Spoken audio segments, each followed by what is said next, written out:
Bonjour et bienvenue à notre méditation. Aujourd'hui, c'est le 19 novembre. Je continue de méditer avec vous sur l'importance d'être un disciple du Christ Jésus. C'est quelqu'un qui est né de Dieu.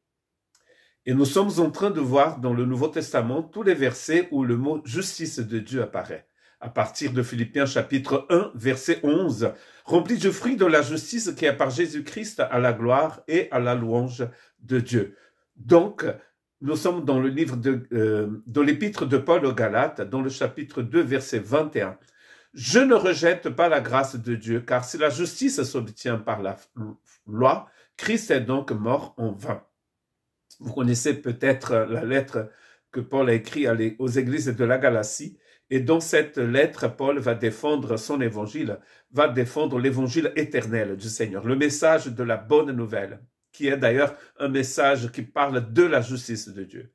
Et donc les chrétiens de la Galatie étaient contraints, ils étaient persuadés qu'il fallait retourner à la loi de Moïse pour être en Christ. Or, il va dire ici, si en fait la justice de Dieu s'obtient par la loi, par une obéissance à la loi de Moïse, alors Christ est mort en vain. Donc Christ est venu pour rien. Parce que si la loi pouvait rendre une personne juste, alors Christ n'avait pas besoin de venir.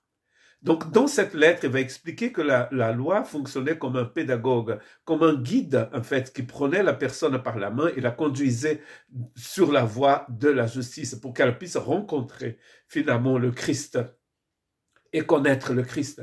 Car la loi a été donnée par Moïse, mais l'évangile, c'est un message éternel. Donc, Galates 3,6, il continue, comme Abraham a cru à Dieu et que cela lui fut imputé à justice. C'est-à-dire que tout ce qu'Abraham a dû faire, c'était pas un effort. C'est pas par cet effort qu'il a été déclaré juste, c'est parce qu'il a cru. Mais il a cru en Dieu et en son projet de justice.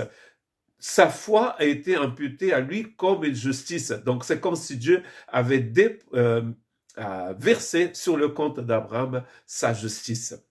C'est le sens ici de la justice qui lui fut imputée.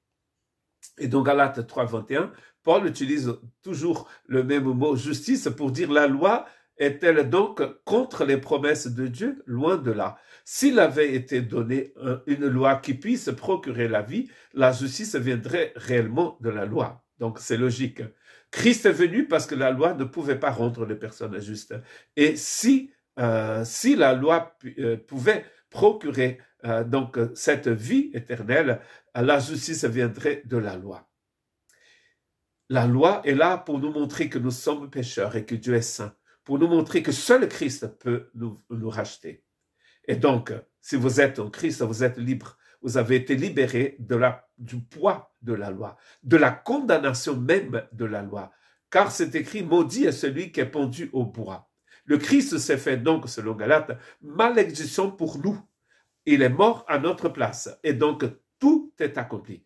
Si vous faites confiance au Christ, si vous faites comme Abraham a cru d'ailleurs à ce que Dieu lui proposait. Et ce que Dieu proposait à Abraham, c'était le Christ. Que Dieu vous bénisse.